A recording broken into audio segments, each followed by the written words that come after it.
Good afternoon, sir. So today is 26th of Shravan 2082 and we are here to learn about the description of mind mapping. So before first term examination we discussed, and after first term examination we practiced about mind mapping. So three students are going to explain their mind mapping. So one thing is already pasted. So actually mind mapping gives us clear-cut idea about the whole chapter at a glance. So major things will be mentioned here, and after the explanation we can learn many more things. So at first let me welcome on the stage Nishtara Sai to present her mind mapping. Give her a big round.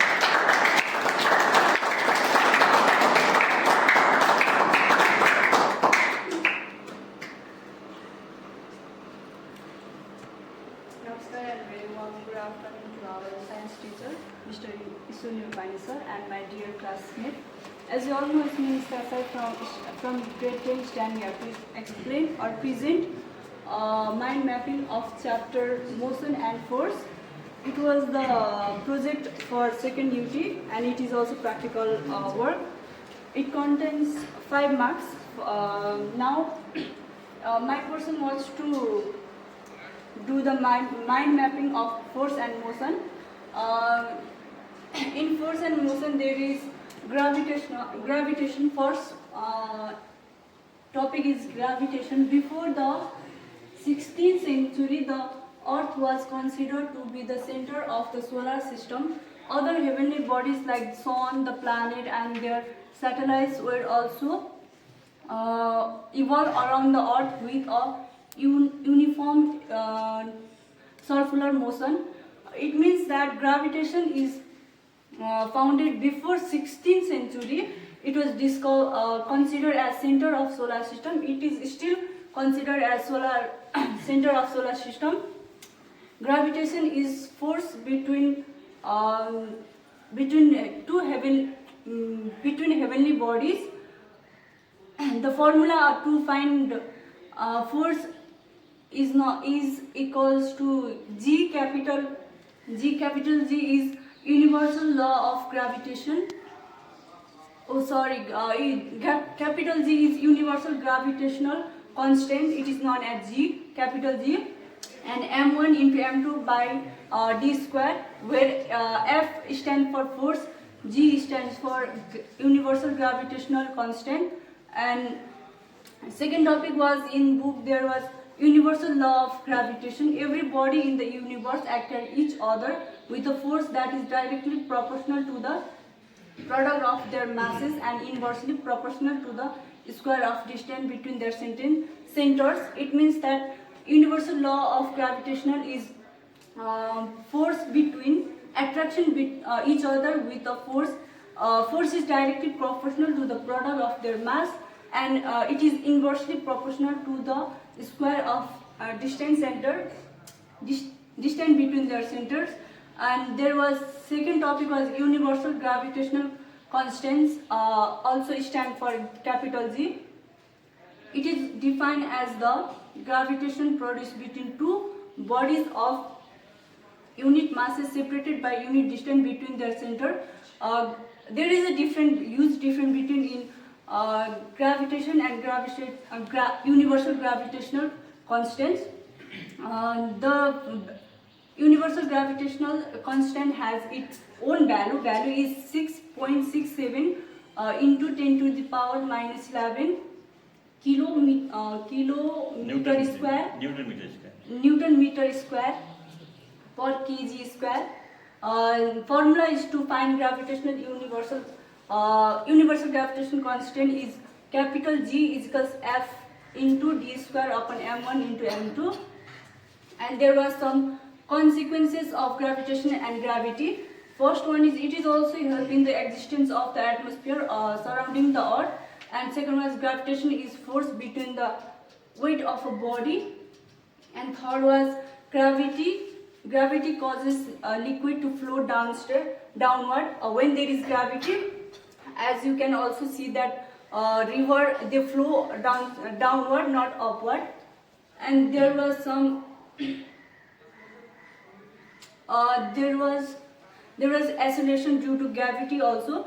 Acceleration due to gravity's value is 9.8 meter per second square. When a body is thrown upward, its velocity decreases. If we throw something upward, its velocity decreases. Likewise, when body is dropped downward, its velocity increases. If we throw something upward, its velocity decreases. But if we throw something or drop something downward, its velocity increases. This is important. The acceleration due to gravity of a falling body on the earth is, as I said, 9.8 meter per second square. And second one is weightlessness.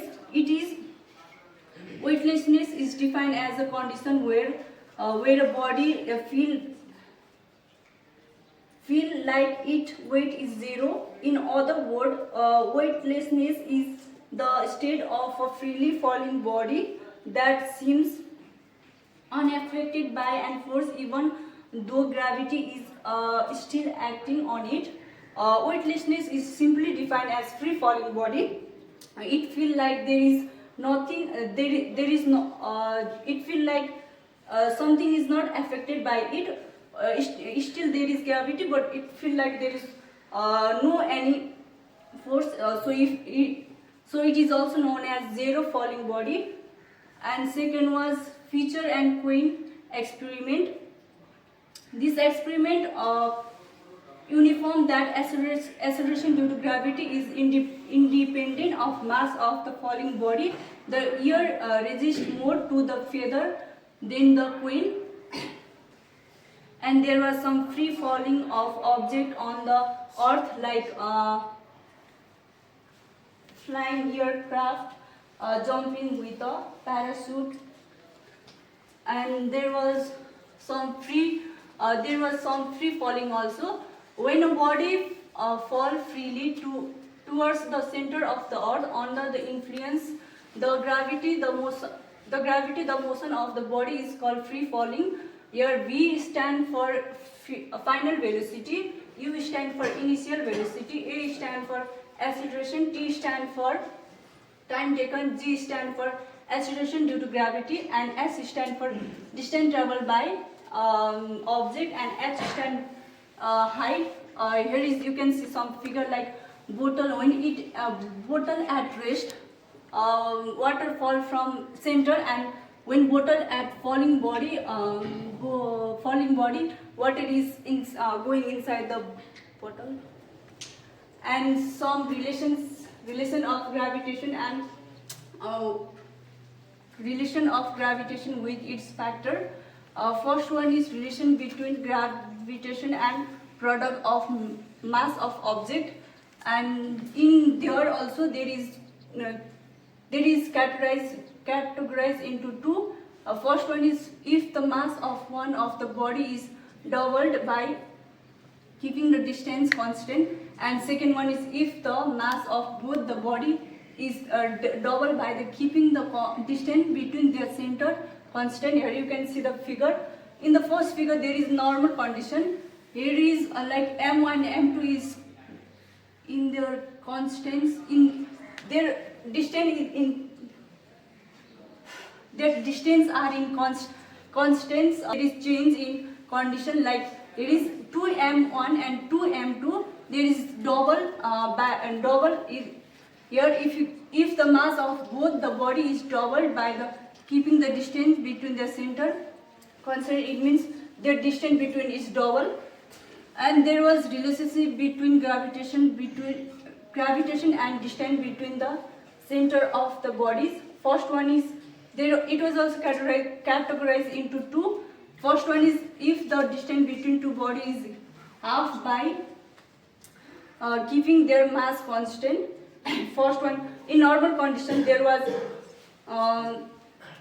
in first condition there was m2 and m1 is half, but in second condition if the distance between two bodies is doubled by 2d by keeping their masses constants, it is their distance are doubled in both m1 and m2, where it's changed where there is change in condition, and force and motion is all about formulas, and there are lots of numerical, and total formulas are first equation b is equals u plus a plus t, that gives b is equals u plus gt or b is equals gt, and second equation there was s is equals u plus b into t by 2, that gives h is equals u plus b by 2 into t, that is also known as h is equal b t by 2 into t.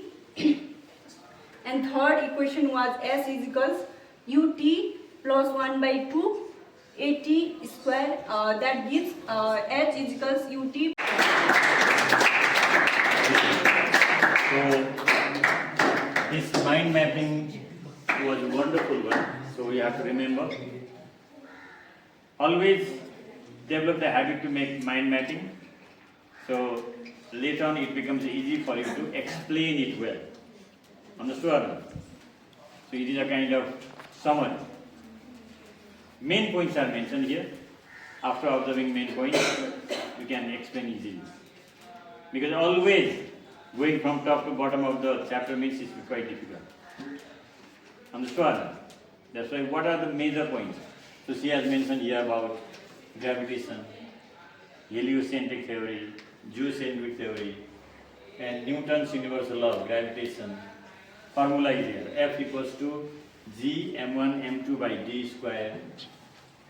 Then universal constant, capital G, its value, and free fall, weightlessness, and change in gravitation when there is change in its factors. The factors that depend upon gravitation are mass of the heavenly bodies and distance between their centers.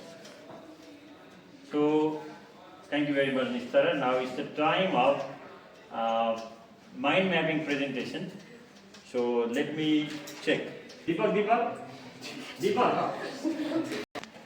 Namaskar and good evening to respected Vice Principal Sir, Science teacher, and all of you, my dear friend. As you all know, it's Ms. Neha Monothakuri from grade 10, standing here to give some small presentation about scientific learning. It is a mind mapping of chapter 1, scientific learning. So without wasting our time, I'd like to start my topic, scientific learning. So here is the table of mind mapping. Scientific learning is the process of making an observation, asking questions, forming hypotheses, and conducting experiment and drawing a conclusion. So it is the process of making an observation, asking questions, forming hypotheses, conducting different experiment and drawing conclusions. And there are three types of variables: independent variables, dependent variables, and controlled variables. So here are some definitions. First one is a physical quantity consists of a magnitude and a unit that can be measured directly and indirectly. So the process of comparisons of an unknown quantity with a known as standard quantity is called measurement. So measurement is the process of comparison of unknown quantity with a known and standard quantity. And there are some importance of controlled variables. While focusing on a single factor, establishing on a clear relationship, preventing confusion. So it helps in focusing on a single factors. It also helps in establishing a clear relationship and preventing confusion. So the next definition is about the dimension. Dimension of a physical quantity can be said as a process to which the fundamental unit can be raised to obtain 1 unit of a quantity. So it is said to be the power to which the fundamental unit must be raised to obtain 1 unit of the quantity. So next is about basic units and fundamental units. The units of fundamental quantities are called fundamental units, and the unit of mass is known as fundamental or a basic unit. Next is about unit. The reference standard with which we carry out the measurement of any physical quantity of the same kind is called unit. So unit is the reference standard in which we carry out the measurement of any physical quantity of the same kind. Next is about fundamental quantities and derived quantities. So those process quantities which can neither be derived from nor be further result in other simpler quantities are called fundamental quantities. So it can be described as it cannot be derived nor be further result in other simpler quantities. And those physical quantities which depend on two or more fundamental quantities or power of a fundamental quantities are called derived quantities. So derived quantities are those kind of physical quantities which depend on two or more fundamental quantities or the power of fundamental quantities.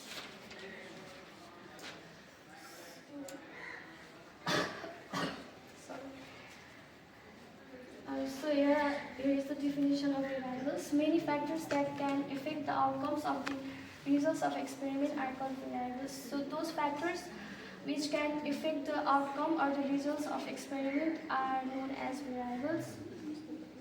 And here is some explanation. Things to be considered about variables in scientific study.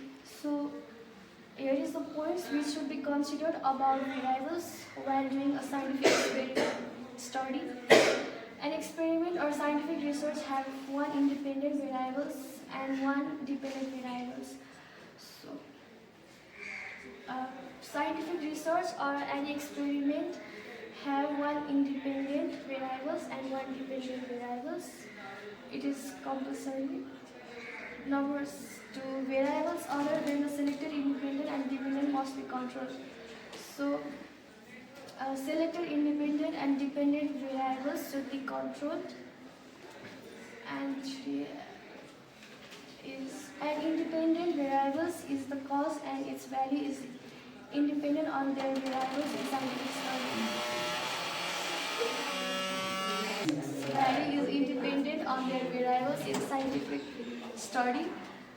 Point number 4, dependent variables is the effect and its value depend on changes in the independent variables. So point number 4 describe that the dependent variables is the effect and its value depend on the changes in the independent variables. So here is the derivation of velocity equation. V is equals to u plus at. In this equation, V represent the final velocity, U represent initial velocity, T represent time, and A represent acceleration. So V is equal to A plus AT. LHS V is equal to meter per second is equal to meter per second to the power minus 1. A plus AT is equal to meter per second plus meter per second to the power 2. Next is about application of unit-wise analysis equation. So point number 1 is unit-wise analysis of equation confirms their reliability and ensures they accurately describe things that happen in nature. So point number 1 describes that unit-wise analysis of equation confirmed reliability and ensures that they accurately describe things that happen in nature. The use of unit-wise analysis helps derive meaningful difference between physical quantities within equation. Point number 2 describe that the use of unit-wise analysis, it helps in derivation meaningful between different physical quantities within the equation. Unit-wise analysis make it possible to change units from one system to another, facilitating versatile application in various contexts. Point number 3 describes that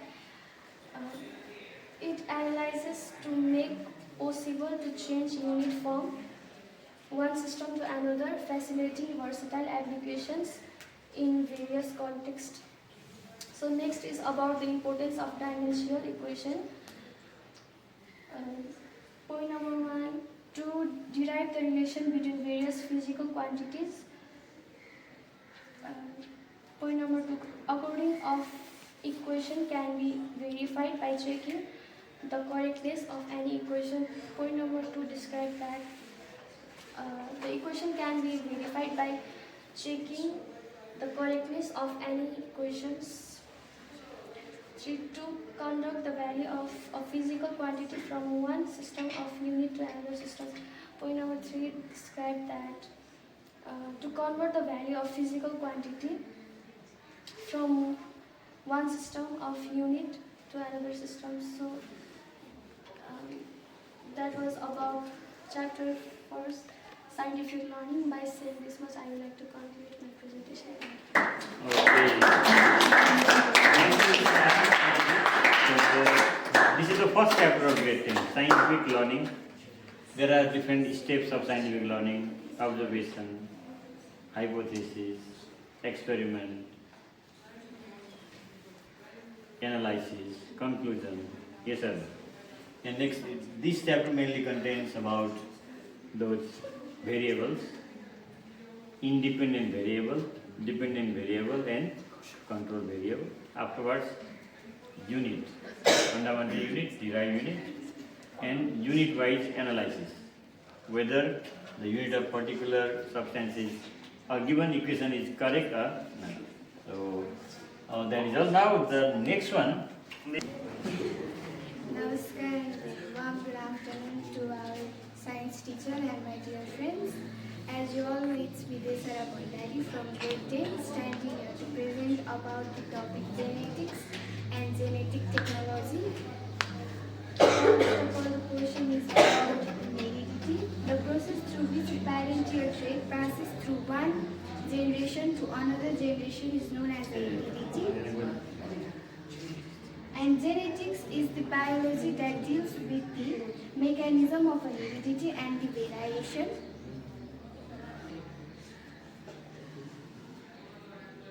Gregor John Mendel was born on the 2nd July 1822 AD in the village of the Germany. He is also known as the father of the genetics, as he propounded the law of Mendel. He became known for his study on a cross-planting. In 1990 AD, 3 biologists worked on the same experiment as he done before 40 years ago, and they also found the same conclusion, and this law was and he was introduced as the father of the genetics. Why did Mendeleev select the pea plant? So he experimented on the pea plant because pea plant is naturally self-pollinating and the artificial cross-pollinating through, and it is convenient to handle, so they can be grown anywhere.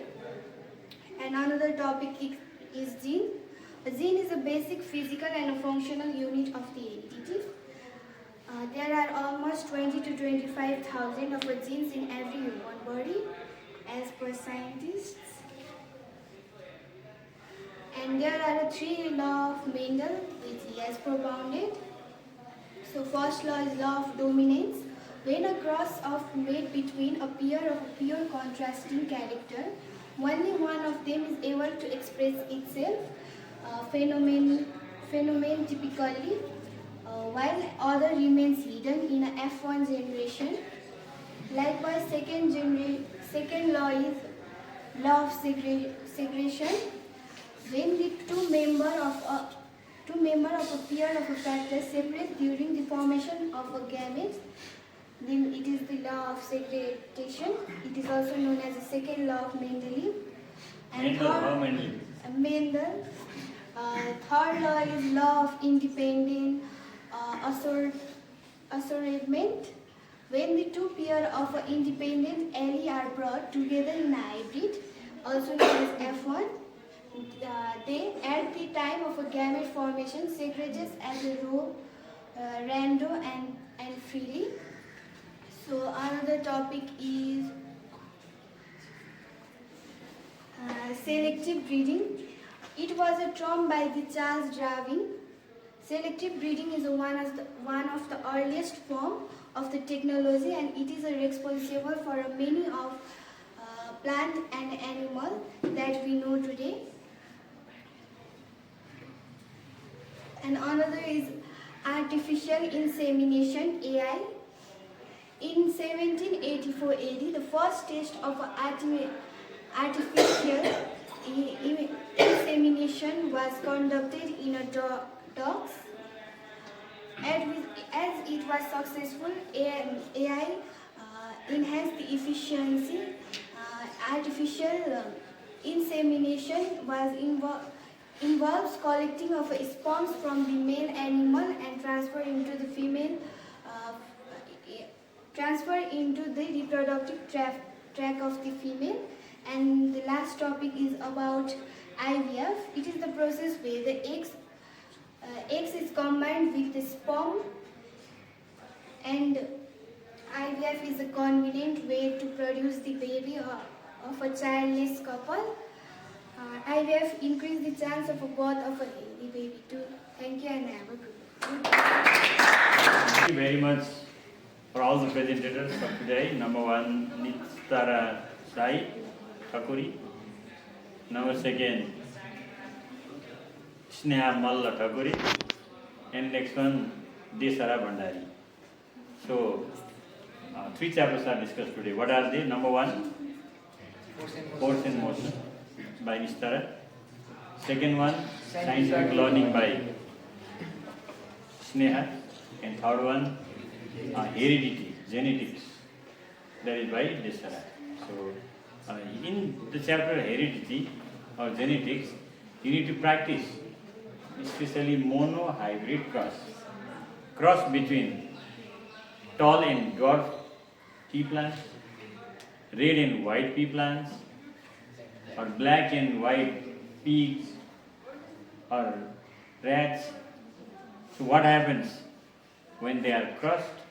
What happens when they are self-mated or self-pollinated in case of plants? And laws of Mendel. First law of Mendel, law of dominance. Second law of Mendel, law of segregation or law of, what is the other name of law of segregation? Purity of gametes.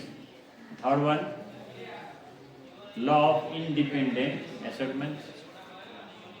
And then we have to remember, why did Mendel choose pea plant for his experiment? What are the characteristics present in it? Advantage of selective breeding, cross breeding, IVF, full form IVF, in vitro fertilization. We can call it as test tube baby system. What is that? And another is AI, artificial insemination. Those things must be studied well. So now next presentation will be held in next week. 1 week,